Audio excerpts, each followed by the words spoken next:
Hey guys, this is Molis, And Rafa. Mentor District, and we're here with a special guest. Our guest is Chef Teodoro Montoya or Ted Montoya, depending on how well you know me. You call me Teddy. Growing up, this is what my family called me, Teddy. Chef Teddy. Teddy. All right. So I met him as Chef Ted. Chef And Ted. this was, I met you once like 2 years ago, I think. We were talking about it. Yeah, I think I don't remember how long ago it was. I think it might have been further back than that. Maybe almost 3 years now. Well, okay. Around, yeah, when we did that media event for the Taste of Mexico, Right. where we were invited to participate in that tasting, and it was a lot of fun. Yeah. Right. Yeah, a long time, man. Time flies. You told me about it. Yeah. Pozole, right? He said he'll never forget that pozole. I told him, you know what, the thing about pozole is you're used to your traditional pozole. Right. Again, it depends on what part of Mexico your family's from or Right. Central America. It's just different. But I read that you were doing pozole, and I really didn't care too much to go try it. Mm-hmm. But then when I saw you serve a dish, I was like, this ain't pozole. Right. Or, I mean, visually, it's not what we expected. So I'm like, let me go try it. And when I Right. did, it was like the flavor of pozole, but just different ingredients. Right, like it reminds you of pozole. So my whole approach is to cooking is, I want to cook things that I grew up eating because that's part of my story. That's just, Right. Those are the things that I care about. My memories and my fondest memories of my childhood are usually tied with food. And pozole for me is one of those dishes. My birthday's in December, so every year my mom. You had no choice. My mom will ask me, "What do you want to eat for dinner for your birthday?" Like sometimes we go out, but most of the time, And the don't day of my birthday we get like a little cake and And don't tell me for dessert, buñuelos. Oh no. For we would, I mean, tres leches. I always do the tres Tres leches leches. cake for my birthday. Oh, Tres leches, like, dude, this is my favorite. But yeah, my mom would ask me what I wanted to eat, and I would say pozole, tamales. My grandma, of course, makes the best tamales in the world. So Really? I think everybody's grandma makes the best tamales in the world, right? No, not mine, dude. Not mine. Not Actually, mine, dude. my mom, no. I mean, my grandma has no problem paying I for remem- it, but nah. I remember are you going to do it this year? Last year you had like some gourmet tamales. Yeah, going on we'll and probably stuff. do it again this year. We got kind of a lot of things, like we have like a lot of small events. We don't get too crazy like we used to do, like the big Taste of Mexico, and we were at Smorgasburg for a long time with my original pop-up, which was called Galo Provisions, which will probably come back at some point later down the line when I want to kind of save that. That's where I was doing the pozole and those kinds of dishes, like my perspective of Mexican food, which is like, for instance, you were talking about the pozole, and I remember when I was serving pozole at a pop-up, somebody asked me, "Oh, what region is your style of cooking?" And I was like, Los Angeles, like this is Alta California, this is Mexico, in my opinion. Some people came and drew a line in the sand to separate it, but the land, the tierra, the ocean, the crops, the animals, it's the same, as northern Baja, which is that's where my family's from, and my dad comes from Ensenada. So for me, my style is very Los Angeles. I'm Mexican American, Chicano, however you want to call it, but my connection to Mexico is through Ensenada, so I do a lot of like Baja style stuff. So I like fresh produce, and we're making salsa frescas, and I eat a lot of flour tortillas, and I mean, I love corn tortillas, a proper corn tortilla. Shout out to Kernel of Truth, my homie Rick at Kernel of Truth makes amazing. His corn tortillas are legit, and he's sourcing all his corn from Mexico. It's all heirloom corn, super organic, no GMOs, top notch stuff. So that's what I like to use for my papas. But I also eat a lot of flour tortillas. Sonora Town and even Burritos La Palma. Those are like my favorite. I was actually favorites. I was there, Sunday, huh? Yeah. Sunday, Burrito Las Palmas, no?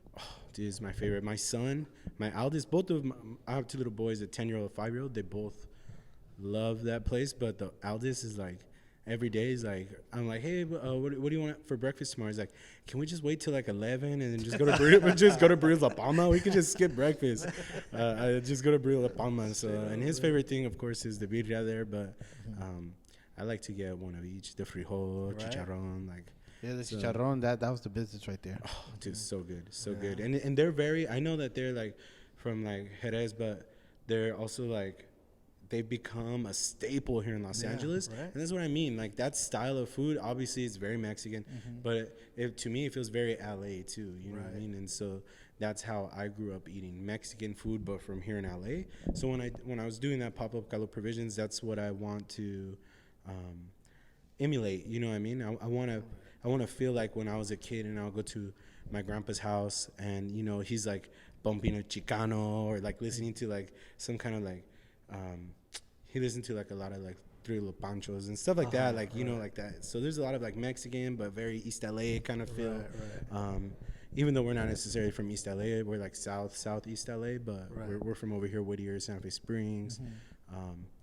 So That's cool. yeah, that memory of walking in there and then my grandma's making chilaquiles and you know like Right. it's not necessarily like authentic Mexican, but what is authentic anyways, you know? Yeah. Yeah. So Of course. we're doing that, and then now I'm doing this breakfast pop up here in my hometown of Whittier. I live in Uptown Whittier, and I work here. We do our breakfast pop up here called it's the Eat Rad Company. So you can find us on Instagram at eatrad.co. And so yeah, we've been doing a pop up here at a local coffee shop called Local Fixture. We set up out front Thursday, Friday, Saturdays, and so we're doing like California cuisine. You know what I mean? Like, what does it mean, California cuisine? Well, fresh, market driven, definitely, because we have access to such amazing produce here year round. But the farmers markets, stuff like that. So we try to highlight those things.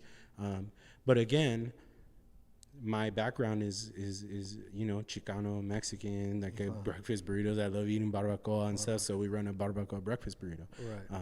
We usually do that. We have an avocado toast, and we you know we get herbs and things from the farmers markets. We buy our bread from the farmers market, our eggs from the farmers market, as often as possible, as long as they have enough for us. So then we use that, but then I mix in you know a special every week, and it tends to be something Mexican today. And my family's not even from Mexico City, the F, but I ran a pambazo today, which hails from Mexico City, and it's you know that sandwich. It's stained with guajillo chile. It's served on a telera usually, and it gets stuffed with chorizo and papas. So we do a spin on it. We put hash brown patty instead of like just cooked, chopped up potatoes. Yeah. We do a hash brown patty so it gets real crispy, and usually we'll get like shaved lettuce and cotija. Instead of lettuce, I'm doing like a marinated cabbage. Okay. So, you know, just to step the game up a little bit, throw a fried egg on it so it fits our breakfast kind of vibe. But yeah, you're definitely going to see my technique and my like palate and all those things, my experience coming from my previous, you know, the things when I was doing more Mexican style stuff, overflowing into what we do for breakfast for sure. It's just part of my fabric, you know. Pambazo was great, by the way. Thank you, dude. I had Yeah. one Rafa a little just while had ago. one. I just Rafa had the last one actually. did so I? Yeah. Oof. That makes it that much better, right? Yes. Next time knowing you guys, that, yeah. next time you guys come and see Rafa, I'm sure you guys cut him in line. Yes. Cut Rafa in line because Hey, Rafa. he has pretty good luck. Let me ask you, Rafa, because you know me, I'm very picky. When I buy something, I'm always thinking to myself, you know what? Maybe they would have added this, or maybe they would have taken this off. What are you thinking on your pambazo you had today? Anything he come added, or Nothing really. it was good? It was on point. All You could right. say on Yeah. point. Man. Yeah, and I always welcome the criticism too because like I want to get better, you know. Of course. I mean, I strive to do everything the best I can, and Yeah. and when you know when I make something, we don't always eat our own food very often either. So like I mean, we have to taste, but I kind of taste all the components, and I know just through my experience, I know what it's gonna be like or what it's like, and so it's hard for us to really taste it the whole dish all the time. We're also very busy. It's just myself and my wife. Yeah. Sometimes our kids even get back there and take There you orders go. and help out and stuff, but so we don't really get a chance to eat our own stuff very often, but today we did. Today we're like, we have to have the pambazo.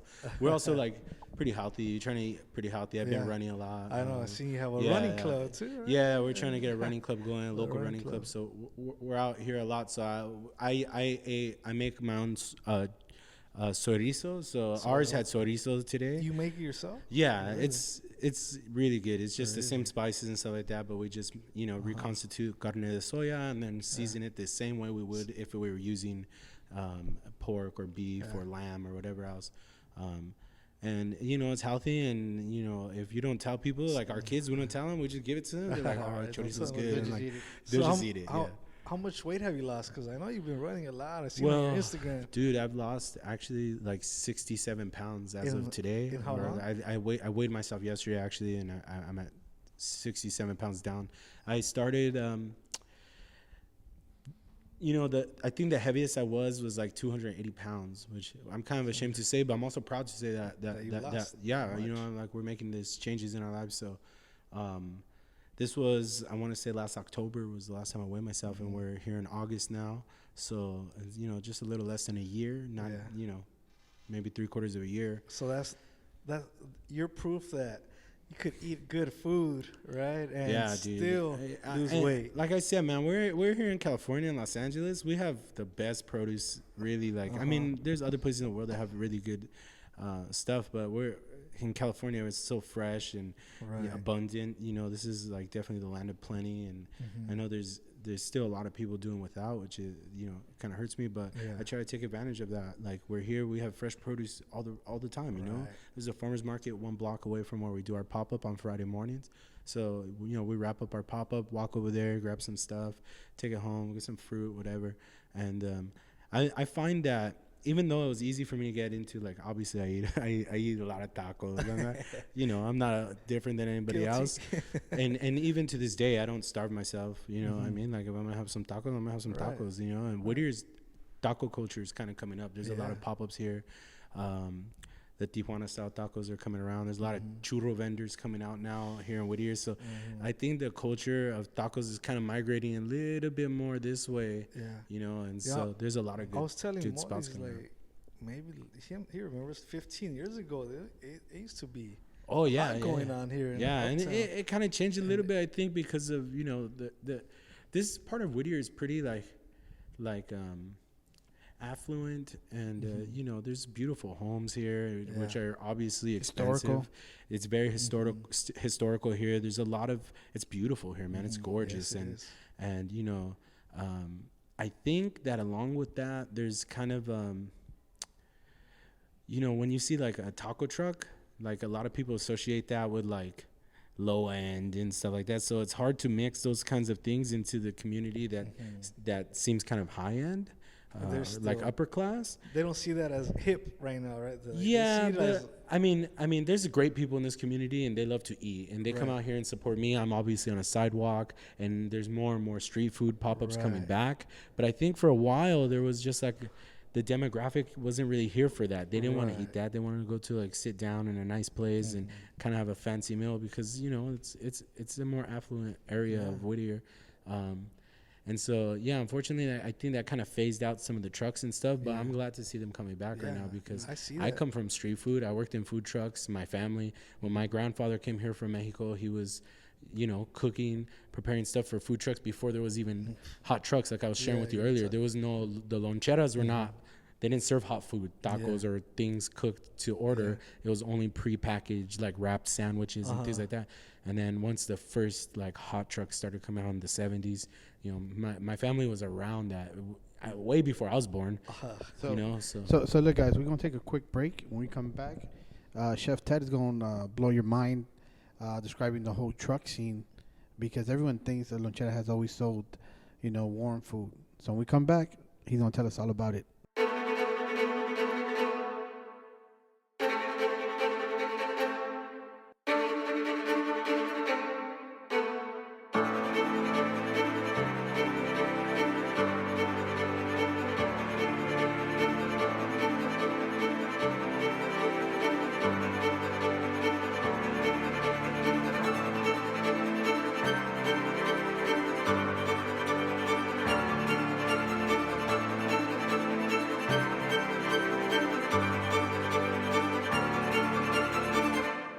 Hey guys, we're back.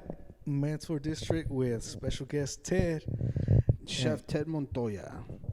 Chef Ted, right? So, all right. So tell us, Because everyone thinks that the lonchera or the food truck has always sold hot meals.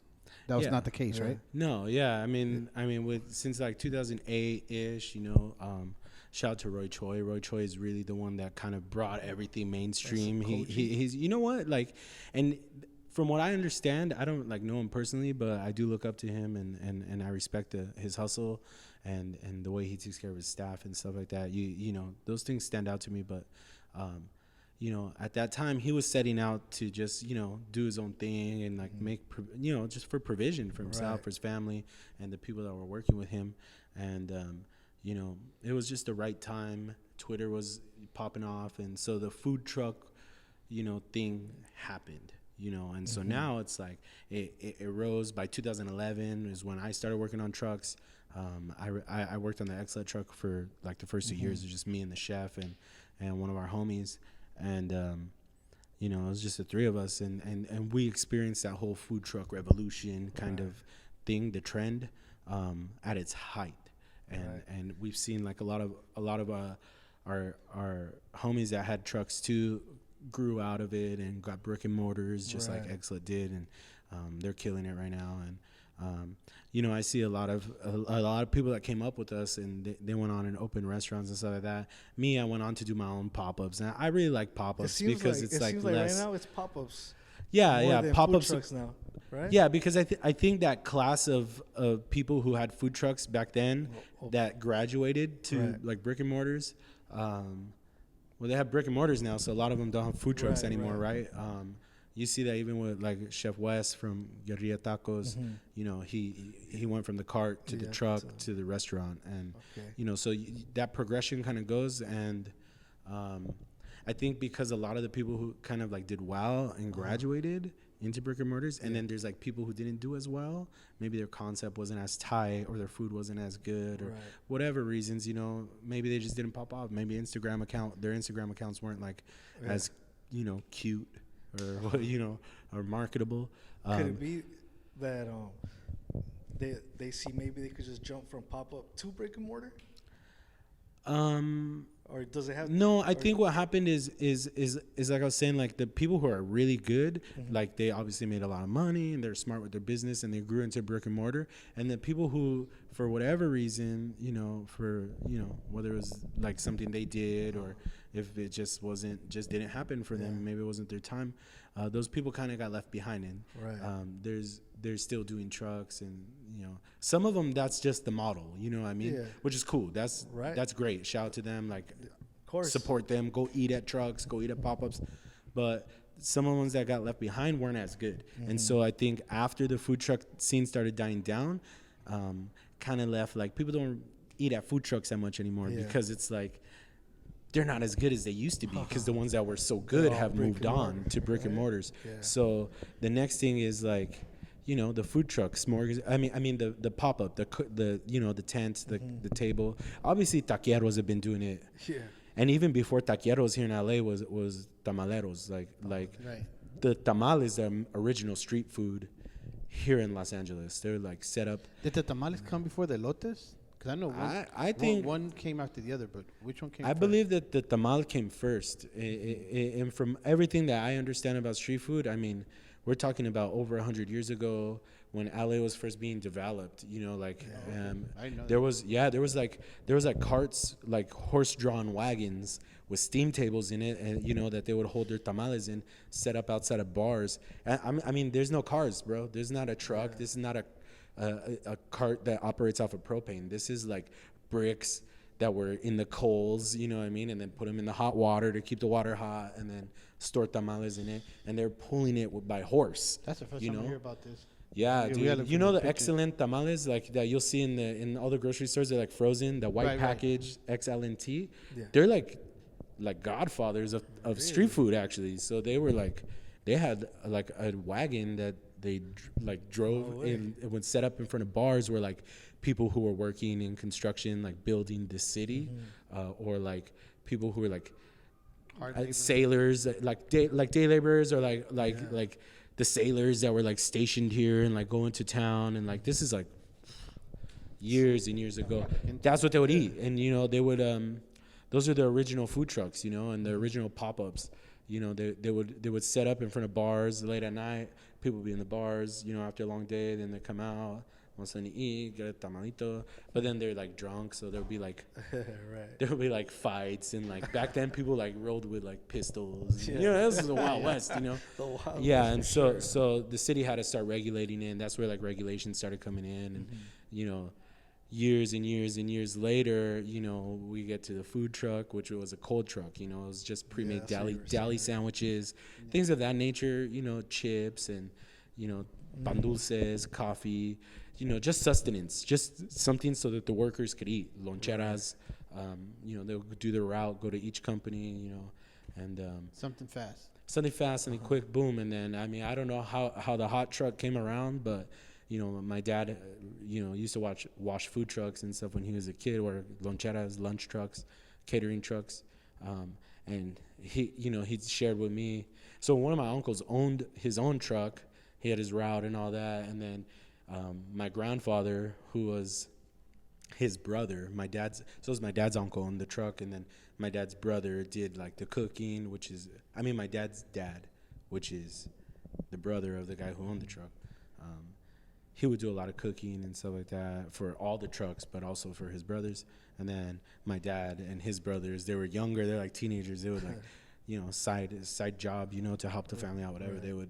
They live right by the catering yard. Actually, they were in Maywood, and it's called High Grade Catering. That's the yard off of Maywood Avenue. So I drive by there, and it trips me out that like my family was already involved with this kind of stuff. Right. Years, like I'm talking like 40 years before I ended up becoming a cook on a food truck and kind of operating that and doing pop-ups and, you know, doing it now.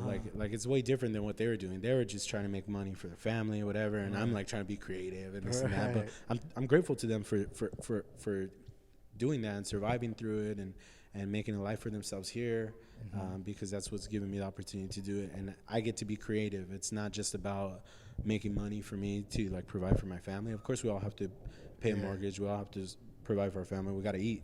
Right. But, you know, I wouldn't be able to like have fun and be creative with it if it wasn't for like my family that came before me. So Chef, going out of subject, I've been trying to have this conversation with someone that actually would know what I was talking of, and I think you're the best person. I think I'm a little bit older than you. Okay.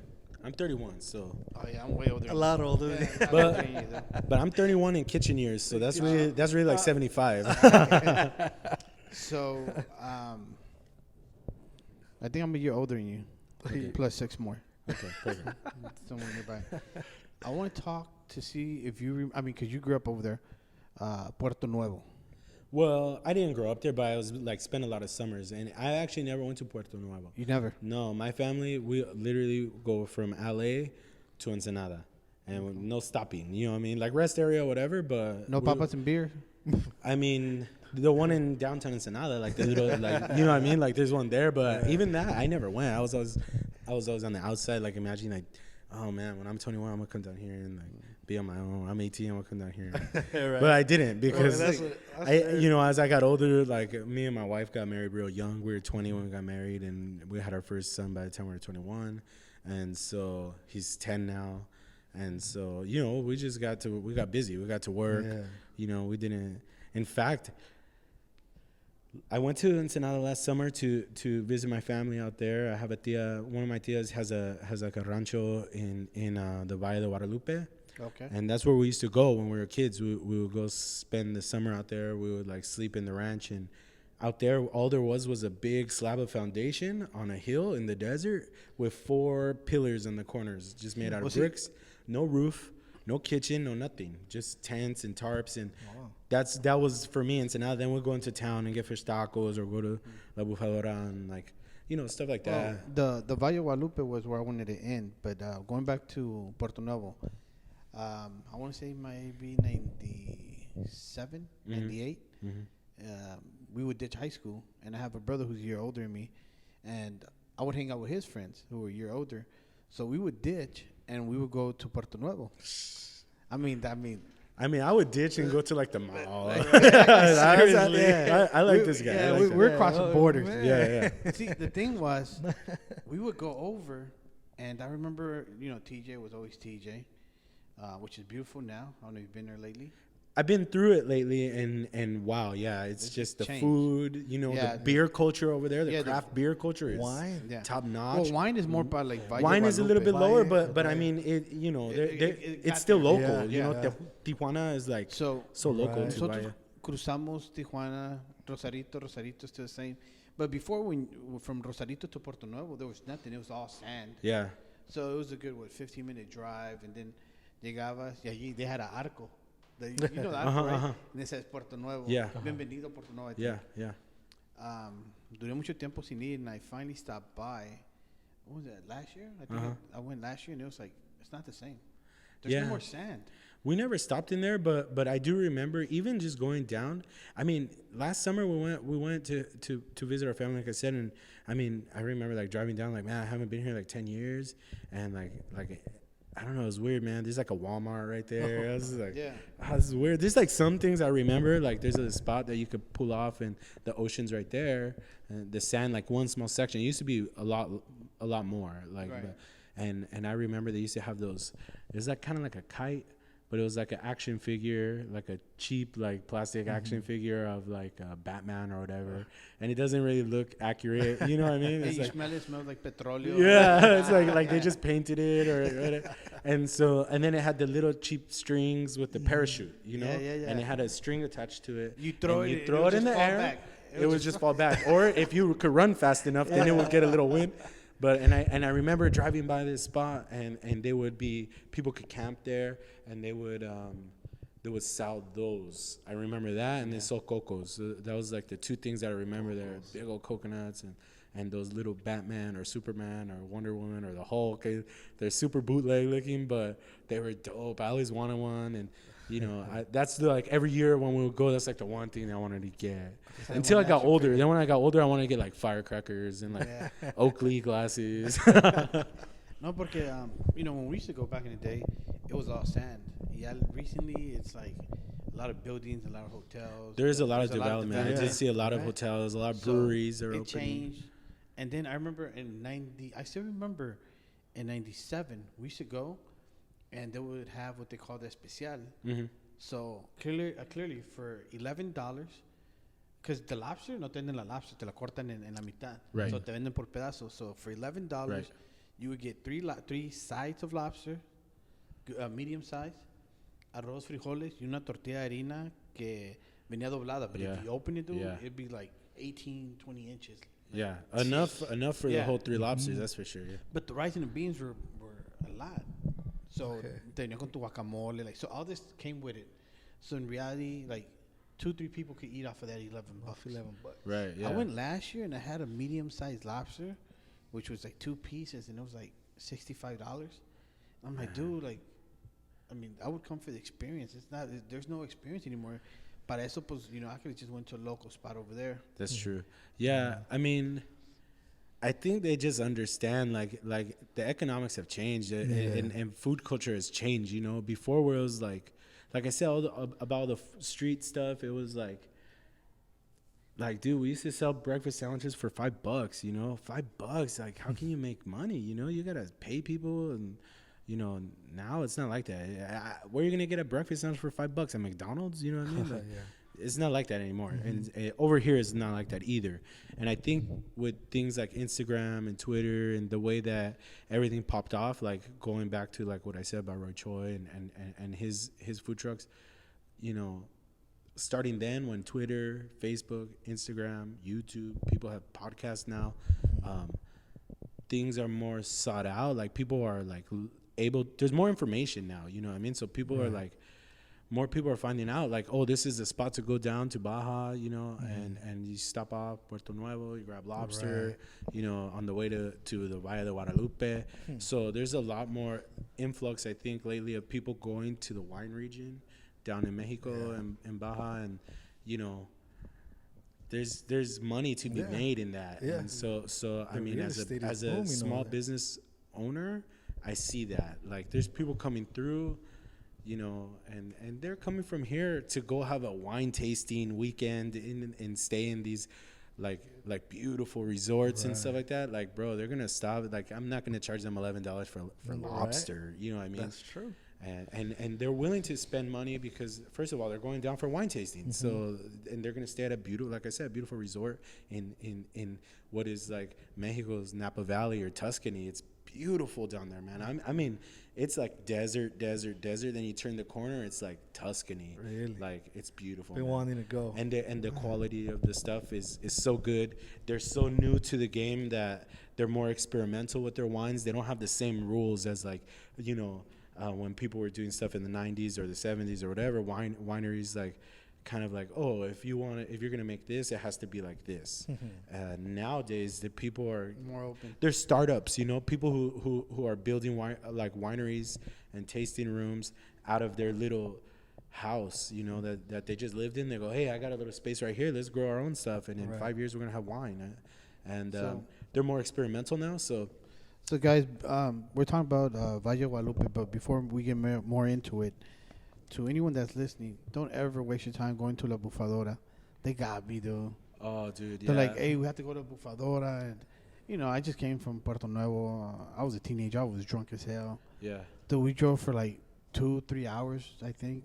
We get to La Bufadora. You ever been there, Rafa? Nope. All right, let me tell you. So I drove 2-3 hours. I do think you should see it once. Drunk. Really? Drunk. I think I sober up by the time I got there, right? So we get there, we get off the car, and then it's like, ¿cómo te puedo decir? Como una cueva where the like mountains como que se quebró, and the only thing that happens is the waves hit it, and that's it. Dude, that shit was like 2-3 hours to get there. I was but like, if you get there, I said, man, you could have told me, I would have believed you. You didn't have to bring me down here.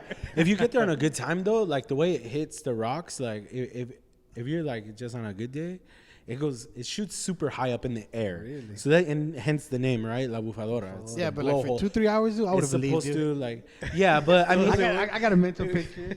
For us, it was like, you know, like, right. I was going with my family, so it was just different. And then they have the little vendors. It's a tourist thing. Not when I went, they had no vendors. Is it still a tourist thing? Yeah, it's a super tourist thing. Yeah. Like in fact, my favorite thing actually there, like the water is one thing. I have little boys, so I want to show them what I saw when I was a kid. So it's more nostalgia for me. Right. But when you park and you're walking down the road to get down to the end where all the action is, they got vendors, you know, food. For me, everything's about food. There was no vendors when I went. Dude, there. my favorite I would have thing, loved it. we got people set up on the side. They have tacos. They're doing the clam, you know, the clams with the queso and all that stuff. Oh my God, dude, so good they're cooking right there on the parrillas over the charcoal, mesquite, always mesquite. Yep. So it smells so good. Dude, it's amazing. Of course, they have like beer and, you know, like micheladas, all that stuff. Right? You're gonna have ceviches. You're gonna have beautiful food.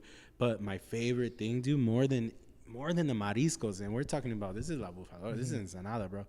More than mariscos, my favorite thing, dude, gorditas de nata. When you're walking by, oh, dude, it's just so good. They cut them open, and they stuff it with cajeta, or they put Nutella. I'm not really a Nutella guy. I like hazelnut, but I like real hazelnut. I don't like the spread too much, but you know, even just leche condensada. I even like I spent, when I got back last summer from there, I was like obsessed with it. And I went like on a mission to teach myself how to make gorditas de nata. They don't come out as good, but they're okay, and they do the job for sure. And I was stuffing it with like, you see, I was making like LA, you know, and like stuffing it with like peach jam and like, you know, like trying to make it fried chicken, like stupid things, but.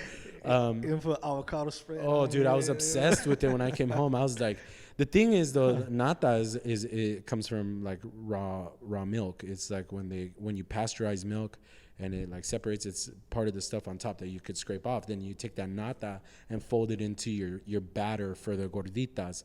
So it's like a gordita with made from masa is like a little fat little cake, right? So it's the same thing, but you're using regular flour, like AP flour or whatever, as opposed to corn. It's not masa. Right. It's masa in the sense that it's a dough, but it's not corn masa. So it's more like making like a pound cake or something. Like not like a pound cake. It's like, I don't even know how to explain it. Like a pancake, I should say. Or like a waffle, something like that. But you cook it you cook it in a pan, like if you're making like an English muffin or something. Right. Or like a pita. It's kind of like a pita, right? Okay. Then they slice it open. They cook it on the plancha. They slice it open and stuff it with whatever you want. So I never tried. dude, Never I had got that. so obsessed. It's hard to get nata here. They don't because have because they sell milk here pretty much pasteurized. Right. So you have to go on a mission to find raw milk. Then you got to cook it yourself and all that. Like in Mexico, you could go to the store and buy nata.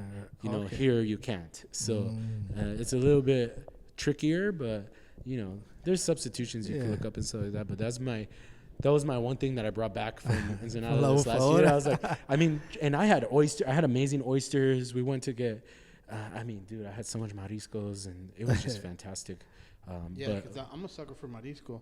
Yeah, you remember the clams? Te la cortaban, and now they put onion, tomato, y chile. Yeah. And that was it, dude. I'm gonna see the bufador on YouTube first. See.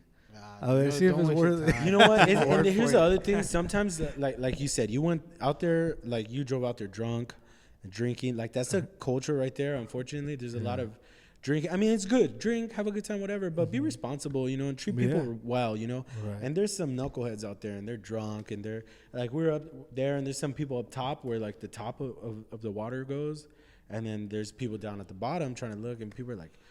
You know, some knuckleheads like throw bottles and try to be funny or try to be tough or whatever. There's still that culture of like machismo, like everybody walk around they're all bad over there. And like, you know, we're not there for that. We go with our family. We're trying to just have a good time and eat and stuff like that. So, I mean, unfortunately, sometimes you might run into that. So it's hit or miss, you know. But it is a beautiful place, and there's great food and drinks out there. You know, so how far is it from Valle? 2-3 hours? No, not from Valle. From Valle, it's maybe 30 minutes, depending on then I'll traffic. go. So coming back is the problem. El Valle is está más lejos. It's further. Okay. Than La Bufadora. All right. I think. Then I'll stop by. Yeah, but it's like so you go down like on like when you come into Mexico, you shoot across the border, right? Yeah. You're in TJ, you go over to the coast, and you shoot all the way down the coast. I take the toll roads because I'm not trying to go I'm not trying to go like rogue, you know what I mean? Like I don't want to get stopped. Right. Yeah, I mean we all have heard stories and stuff. Fortunately for me and my family's never had to deal with that, but I mean we pay the toll. Yeah, but it's you know what? And the roads are really they remade Smooth. them. There's a lot of lighting. It's very safe actually. Yeah. So you know what? Because I know Rafa's going. Stop by las playas de playas de Tijuana. Is that what? Yeah, they have. That's when you first come in and you shoot over. They have that big soccer that was stadium. new to me. We would never go there. It's like ¿cómo te puedo decir? It's like right down the ocean. What is it? Playas de Tijuana. Playas de Tijuana. You'll see the signs everywhere. Really? Okay. So it's sort of like I guess you could say like a port. Yeah, hay muchos restaurants. All right. We shot a music video there. Oh. Está bonito. And it's a lot of like small, like family-owned businesses. Yeah, so yeah. You're getting like real, authentic flavored. Check it out. So when we come in, we pass through all that, and we shoot down, and that's where we pass through all the Rosarito, all that, and we get into Ensenada. As you're approaching Ensenada, you make a left and go into the Highway 3, which is Ruta de Vino, and that's where you're going into all the wineries and stuff. Right. Or if you keep going a little bit further, boom, you get to Ensenada. Just on the other side of Ensenada is where La Bufadora is, and it's a little more rural out there. But it's like it's gorgeous, dude. And there's like really only one way in to there, so and one way out. So, you know, it's a tourist thing, so there is traffic. So you get there. Going in took us maybe from Valle, where we were staying, where my tia's is, to La Bufadora, maybe 30 minutes, 25 minutes, something like that. But coming out was crazy, bro. It was like 2 hours to get back.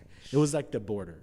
It was crazy. It's like one, maybe 2 lanes. Oh, man. And people are like, you know, there's just less enforcement out there. People are like coming off the side, going in the dirt, like riding on the dirt. Man. Like it's wild. So if you're not there a lot, like it's a lot to take in.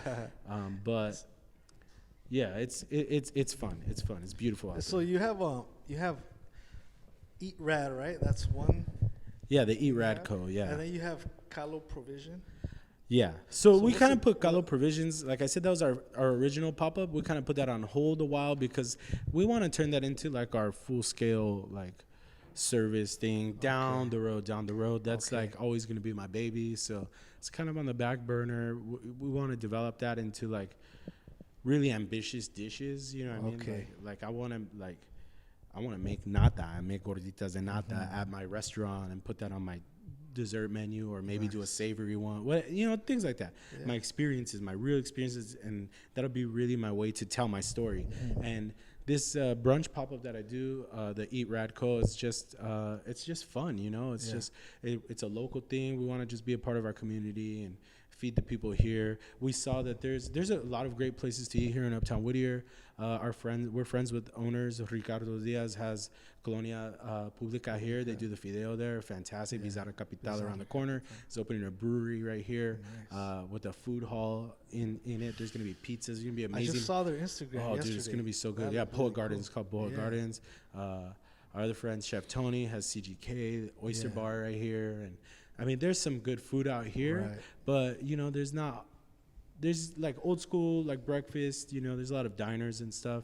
Our favorite place to go is Jack's. We go get bacon and eggs, corned beef hash, stuff like that. But, as far as like a little bit more modern and market driven breakfast options, there's not that much, and so we just took the opportunity to say, we were coming here to get coffee at Local Fixture like every day. And so I was like, we would just hang out here and drink coffee. And I'll be like, Stumptown, that's my favorite coffee. Yeah, you should try their Arcade coffee roasters. They're out of Riverside. They carry them here too. Arcade coffee roasters. Okay. Shout out to them. They're very, very good. They're one of my favorite coffee roasters here in Southern California. So we would hang out here and drink coffee all day. And I'm like, hey, we should pop up, like, let's do breakfast. I love it. That's where I come from, breakfast, cooking. And that's just one of my favorite things to do is breakfast. And we're here all the time anyways, cool. So like if we're gonna be here, we might as well like serve some food or something. And it was a good compliment for the coffee bar because they have pastries and stuff like that, which they get really good stuff too. And they have like Donut Snob on Friday and Saturdays, and then in the beginning of the week they get Sugar Bloom pastries, which are like they're kind of the staple in Los Angeles right now. I would say a lot of coffee bars use them. They're fantastic. Who's that again? That's why Sugar Bloom. Sugar Bloom. Yeah, they have like a miso butterscotch cookie, which is my favorite thing, and they do amazing croissants. And then again, Donut Snob on the weekends. Donut Snob has all the cute toppings, and they have like matcha donuts and s'mores donuts and mixed berries. And it's a lot of fun, but and it's good to have those things, but then also to have the heartier options like a breakfast burrito or avocado toast available here. It just made sense, and we're already friends with the owners here, so they invited us to the grand opening, and after that it was just a lot of fun. So we had a lot of fun since the beginning. Well, we did the grand opening, then we did their 1-year anniversary for the coffee bar, and then they invited us to just they said, hey, you guys are welcome to be here whenever you want. We're like, hey, I'll be here a couple times a week, no problem. So and also you're tell us a little about that Zagat, your Zagat 30 under 30. Oh yeah, well, when I was doing the Calo Provisions thing over at the Smorgasburg Market, I was nominated for Zagat's 30 under 30 list, which is the way they say it is that they choose 30 people in the food and beverage industry in one way or another. Like there's like people who own restaurants, bartenders, cooks, front of house managers, the people doing their wine and beer list, and all like any capacity that you work in the restaurant industry. There's like you qualify. You just have to be in the restaurant industry. So they're saying rock stars redefining like the food industry in our respective cities. And so at the time they were doing all the major cities, like San Francisco had one, LA, Chicago, Miami, like those places. And so I think I was part of the last class where they did 30 from each city. The following year they changed it to just 30 people nationwide. Which is crazy, right? Man. Like how do you narrow it down to that? There's so many restaurants, so many bars, so many employees, so many like creators and really talented people, and I just felt really lucky to even be nominated. But when they said that, when they emailed me like, hey, congratulations, man, I was like, what? I had known some people who got it before. Actually, one of my mentors, Eddie Ruiz from Corazon y Miel, and he also did Chicas Tacos in downtown, which I helped open that space. Really? I was in the kitchen there. I've worked with him on most of his projects.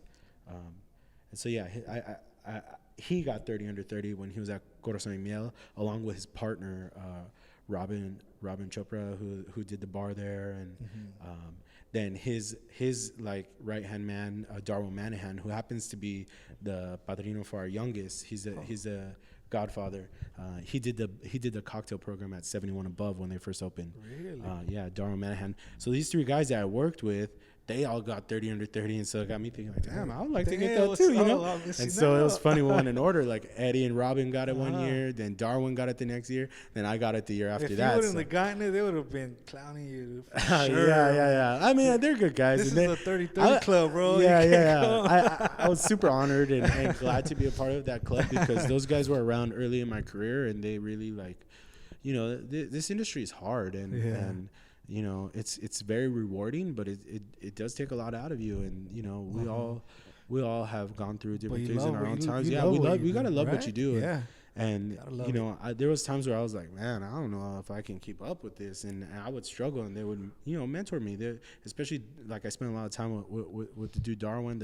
He's the godfather of our youngest son, you know, and you know, he was starting a pop up too. He did a bar with his partner Robin called Punch, and it was upstairs at the restaurant that I was working at, which is Picnic. Eddie was the chef there. It was a sausage house in Pasadena. Okay. So when we would close, they would open the bar, like a speakeasy type thing called Punch. They do mostly punches, and they're doing some their own cocktails too. And dude, they were popping. That was like the place to be for that year or 2 years, whatever it was. And so I started doing my pop-up Carlo Provisions actually there. When the restaurant would close, I would bring my own stuff in. We'd close the restaurant, boom, 10 o'clock, break down everything. And then Darwin and Robin would start the bar, and I would offer food. And I was doing like tacos and like just simple things, you know what I mean? But like street food stuff, tamalitos, whatever. And it was pretty cool. So we go way back. We go way back, and I would have some hard times and struggle and stuff. And they would like talk me through it, like, yo, we got you. Like, why don't you serve food here? Or hey, let's do a catering together. And you know, and obviously Chef Eddie's taught me a lot. I learned a lot from him, not just about cooking, but just about professionalism, you know, and organization. And obviously he's one of the best cooks I know. Yeah. This guy's just really, I used to live in Bell. Where I go to Seminole, dude, and I helped him start up the brunch program there too. Is that still up? No. They closed it down, right? Yeah, it's called Tacos and Mezcal or something like that now. Rocio has that, right? Yeah, I don't know who it is. Diosa de los Moldes, Rocio's Kitchen. You know her? Yeah, I know her, but she has that place too. That's her place? Yeah. Yeah, I haven't been, but since then it's like I went there a long time ago when the other guy had it. Yeah. Eddie Corazon. Yo, I tried those little corazones. Oh, dude, so good. That's the name of the dish. Is the name of the restaurant. Yeah. And he did like the fried avocado, and he had like amazing smelt taco, fish taco. That was dope. They had some trotter dishes. They had They were selling mezcal too. I remember. I think those were the first times. Yeah, that bar, because that dude Robin was very like because right now the mezcal's blowing up. Yeah, but they were ahead of the curve. They were definitely ahead of the curve. And you know what the thing is? They just love eating and drinking and dining, and the whole culture. You know, they love it so much that they were like soaking it in like crazy ahead of time, and these guys hit it out of the park. And I'm proud to be a part of it, to have been a part of that, and I wish that we were still there. Well, like you said, they were just ahead of their time. They're just ahead of the time, and they both have like amazing things going on right now too that they're working on, and I'm just excited to like see that stuff in the future and the stuff that we're doing in the future. And it's just a good time. Speaking of the future, Ted, what do you have going on for the future? What projects are you working on that you get talk to us about? You know, we're just mostly focusing on our pop-up. You know, we don't want to get ahead of ourselves. I used to like think about like, oh, when I have a restaurant, this and that, and I need to hurry and get a restaurant. But the last year or so, I think I've just matured in the sense of, you know, I don't need to rush this. I'm only 31, and I felt a lot of pressure, especially like I said, seeing some of my like other people in the industry, you know, like my comrades, like people that I came up with, seeing them do things. I'm so proud of these people that I know what it takes, you know, and to see them overcome and open brick and mortars, it's like, dang. But then I see the struggles too, and it makes me like, oh man, like, I'm gonna go through that. And it's part of it. You just have to be willing to like lean into it. You can't run from it. And so knowing that, I kind of see them and see the struggles that they have, and I'm like, you know what? The smartest thing for me is to not rush this, you know, and also, you know, taking on investors is a whole nother thing too. And, then they're gonna want say. And so, I mean, it's scary. It's scary, man. Business is no joke. And I think that people who start businesses, they got to present themselves like if they know what they're doing, and a lot of times they might not. There might be things that they've never done before. They got to figure it out. And nobody wants to be like put that out there, like it's your own business. But at the same time, if we're being honest, like this industry, as hard as it is, just being an employee, so being an owner, being a business owner in this industry, and you have to make sure people are getting fed, make sure people have health insurance, make sure their customers are being like, what I mean? IRS. People are getting, the IRS, dude. People are getting paid on time. Like, the people who work for you have families. Yeah. It's not just you supporting your family. You're supporting all of their families. And it's just providing a quality of life for your staff it's a big responsibility. Yes. So I've kind of slowed my roll because I want to make sure that when I get to that point that I'm the best boss or the best, I don't want to just be a boss. I want to be a mentor. I think it's my responsibility. Yeah, leader. It's my responsibility. If I'm going to bring people in, I want to mentor them and help them figure out. It doesn't have to just be about cooking, man. Like people are out with real problems, you know what I mean? And it's not just always work related. So, if somebody has, some stuff they're going through, I want to be able to help them and support them through that and stuff like that. And to do that, I got to make sure that my stuff is lined up. Right. So, like I said, I was pushing for things to happen, and we're trying to get into a food hall and this and that. We're just kind of slowing our roll and making sure that when we're there, that it's going to be permanent. I'm really just focused on longevity. With that being said, I've been doing pop-ups here at Local Fixture. Like I said, we plan on being here for like forever, I guess, until we move on. But so remind us again what days and times are Thursday, Friday, and Saturdays. Most Thursday, Friday, Saturdays. We still do private events, so sometimes we'll miss a day. And sometimes I just need mental health days, so to be honest. I get sick, and it's just me and my wife. We have to take care of ourselves so that we don't want to come in sick and cooking for people and stuff like that. So we try to do the right thing and take a day off when we need it. Sometimes we need to just have a day with our kids, a Saturday with our kids. Right. They're always here with us, so they don't get Saturdays either. Now your Sundays at is that every Sunday? Or no, there's another spot up the street called Sala Coffee. Sala Coffee and Wine. We're friends with them too. So we did a fried chicken pop-up there, and we'll probably do some more pop-ups there. Simultaneously we're here at Local Fixture on our set days, and then we're mixing some stuff over there. They sell wine, so we're gonna do some wine tastings probably in the future and do some catering stuff through there. But nothing's set in stone yet. We're just kind of taking it event by event kind of thing. And then of course we go to Sarah's Market in City Terrace out in East Los. We're very good friends with the people out there. They're great people. They sell craft beer, natural wine. You could get the Colonel True tortillas there. They have Tijuana Freddy's salsa and Machete salsa, which are like, dude, their salsas are so good. Oscar dude, I love Oscar. He's such a good dude. Yeah, man. And their products are so good. Tijuana Freddy too. He's a cool guy, and his food, his salsas are amazing. They both have like. They both do like salsa machas, and I make my own salsa macha too for my pop-up. You know what? We've been trying to get Sarah Market on the podcast. Oh, dude, let's. I'll talk to them and see. Like maybe I could like encourage them a little bit, but they're really good. What's his name? Steve. Steve. Yeah, Steve and Sarah. And he said he agreed to do it, but it's just we haven't been able to. But then he found out who they're very busy. He found out who Molly's was. He said, "Never mind." That's the guy that got caught shoplifting a couple times here. They always have pop-ups going on, so they're very busy over there. That's why I want to talk to him. They're fantastic, dude. I want to talk to him, not just about the business, but the community. Yeah. And they've been staples there. Their family has owned that shop for 60 years, something like that. I think it was Sarah Steve and Sarah are running it now. Sarah is named after Sarah. Her uncle had it for like 30 years or something crazy like that, and then passed it on to her dad and mom when she was born, like when she was a baby, like 30 years ago, something like that. And so when they took it over, they changed the name to Sarah's Market after their daughter. And now she grew up, and then they pass it on to her. So now she is the name of her own market. That's funny. I see that a lot. Like with the younger generation taking over the business and making it like modern, yeah. And what's cool is like, think about this. Like she grew up in that shop, and there's a school right up the street, Harrison Elementary. big part of the community, and all the kids from the neighborhood go to school there. So they get out of school, they walk by Sarah's, they go in, they get their hot Cheetos, their ice cream, whatever, their agua lucha, agua frescas. We're friends with the agua lucha guys.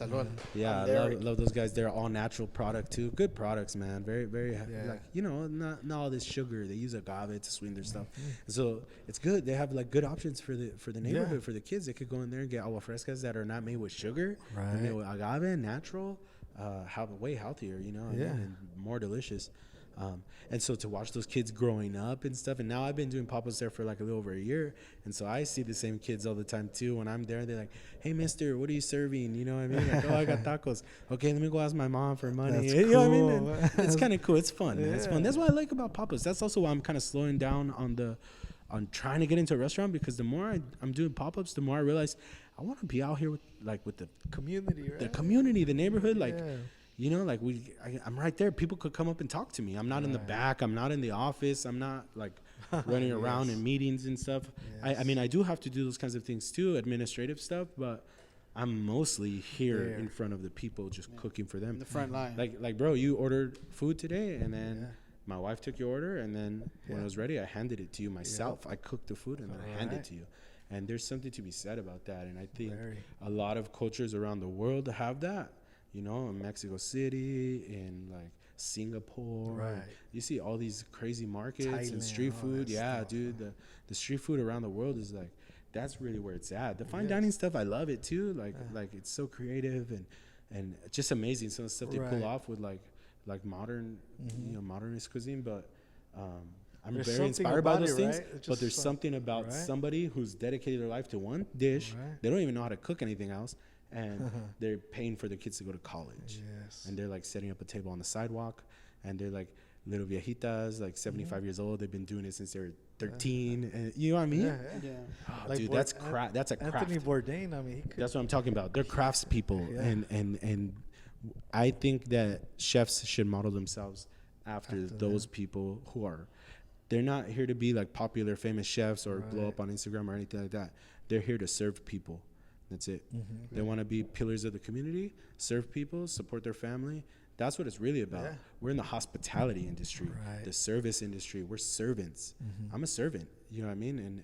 And I want to serve people food, and I want to be able to, you know, when you come here, you're having a bad day, you can be like, "Hey, bro, let me get a burrito." And I see you twice a week or whatever, and I could tell something. I'm like, "Yo, you good, bro?" I have so many good, tight relationships with people that I met here at Local Fixture. From like a couple of my closest friends that I'm friends with right now, my buddy Ruben Cortez, he lives up the street. He runs the record shop around the corner. He helps me with pop-ups. He's a bartender too, so he's helping me with pop-ups. He's become one of my best friends. We're going to New Orleans for his wedding later this year. You know, I met him here. Like, he came to eat at my pop-up. Another guy, Julian Martinez, he's a good friend of mine. You know, we went to stay in a cabin in Lake Arrowhead with him last summer, like for a week. His kids are like good friends, and you know, I met him because he came to eat, and so we see them, and I'll be like, "Yo, man, you good?" Like, "Oh no, I'm having a hard day, like work, whatever." And I'm like, "Well, man, eat this burrito, man. Here's some avocados. Don't worry about it. It's on us today," kind of thing, because we want to serve our community, not just serve them food, but serve them fellowship and you know, just be there. Of course. You know, we want to be a part of our community. You know, we're not here to just exploit the neighborhood or capitalize on it. Of course, we're selling food. It's a business, but at the same time, you know, it's not always just a business. There's more to it. So, Ted, thank you for your time. We actually ran out. We'd love to continue talking to you, but we will in the future. Right. So I'm glad that I was able to meet with you guys today, and I know I talk a lot. Sorry. Rafa, what do you recommend? Because you're always here. Well, you always have avocado toast and barbacoa burritos. Correct. And then the third one is always a surprise, right? It's kind of a surprise. Yeah, we try to post about it like throughout the week on our Instagram at eatrad.co. We try to post about it throughout the week or whatever we're going to serve. Right. And then we usually have that as a special for the whole week, so that changes weekly. And it changes, you know. Sometimes we do a sweet item. Maybe we do, like, I've done a French toast with guayaba jam and horchata whipped cream. I've done, you know, ricotta toast with like a strawberry bacon jam. And the only way to know is by following his Instagram again, which is at Eat eatrad.co. So the Eat Rad company. Well, thank you so guys. much. Thank you Thanks. so much, Chef Ted Montoya. I'm Molly's. Rafa. And this is MENtour District.